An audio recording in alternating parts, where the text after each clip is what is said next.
कौन थे नर नारायण? सुनिए नर नारायण की दुर्लभ कथा। एक असुर था दंभोदर। उसने सूर्यदेव की बड़ी तपस्या की। सूर्यदेव जब प्रसन्न होकर प्रकट हुए और वरदान मांगने को कहा तो उसने अमर तत्व का वरदान मांगा। सूर्यदेव ने कहा यह संभव नहीं है।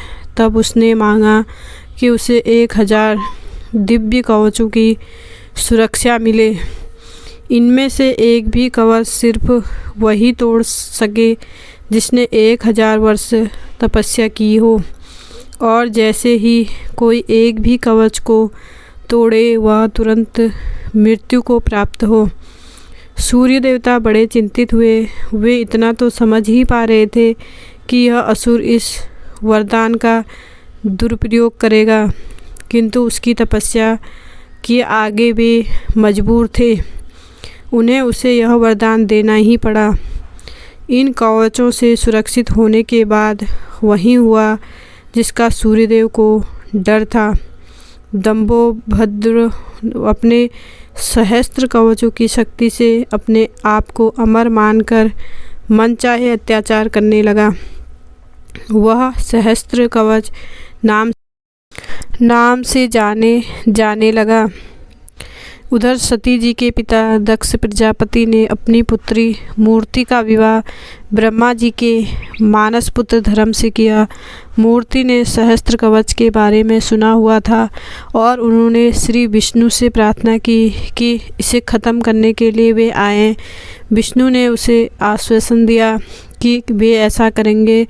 समय क्रम में मूर्ति ने 2 जुड़वा पुत्रों को जन्म दिया जिनके नाम हुए नर और नारायण। दोनों 2 शरीरों में होते हुए भी एक थे। 2 शरीरों में एक आत्मा। विष्णु जी ने एक साथ 2 शरीरों में नर और नारायण के रूप में अवतरण किया था। दोनों भाई बड़े हुए। एक बार दंभोदर इस वन पर चढ़ आया। तब उसने एक तेजस्वी मनुष्य को अपनी ओर आते देखा और भय का अनुभव किया। उस व्यक्ति ने कहा कि मैं नर हूँ और तुमसे युद्ध करने आया हूँ। भय होते ही दंभोदर ने हंस कर कहा, तुम मेरे बारे में जानते ही क्या हो?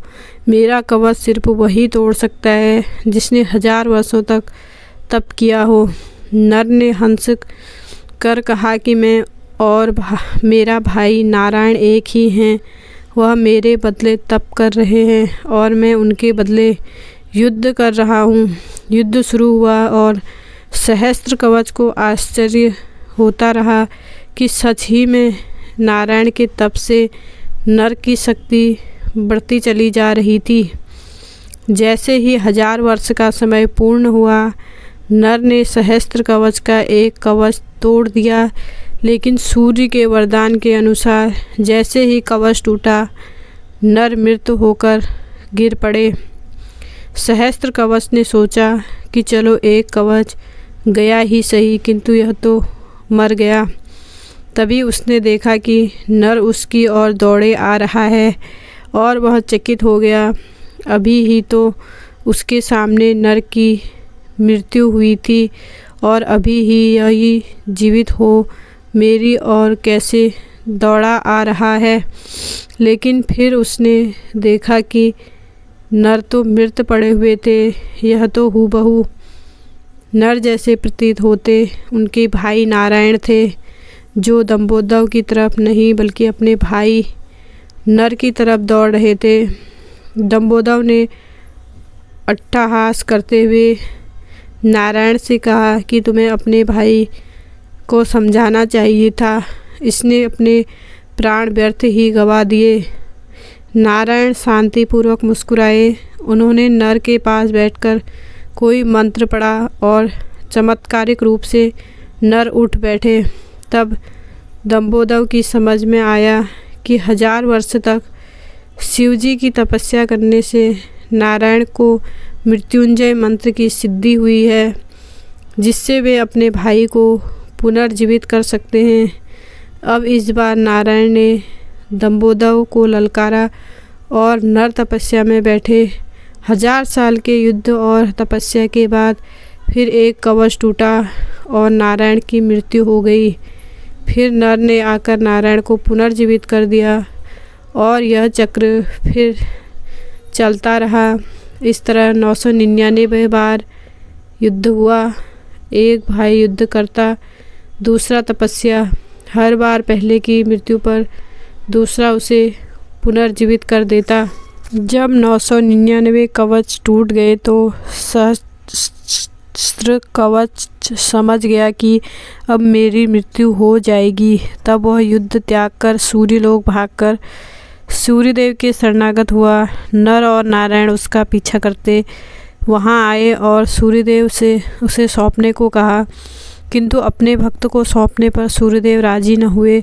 तब नारायण ने अपने कमंडल से जल लेकर सूर्यदेव को श्राप दिया कि आप इस असुर को उसके कर्म फल से बचाने का प्रयास कर रहे हैं, जिसके लिए आप भी इसके पापों के भागीदार हुए और आप भी इसके साथ जन्म लेंगे।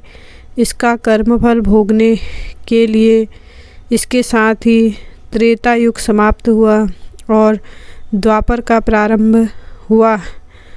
समय बाद कुंती जी ने अपने वरदान को जांचते हुए सूर्यदेव का आवाहन किया और कर्ण का जन्म हुआ।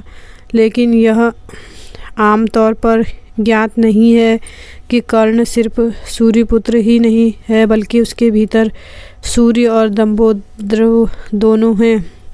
जैसे नर और नारायण में 2 शरीरों में एक आत्मा थी, उसी तरह कर्ण के एक शरीर में 2 आत्माओं का वास है, सूर्य और सहस्त्र कवच।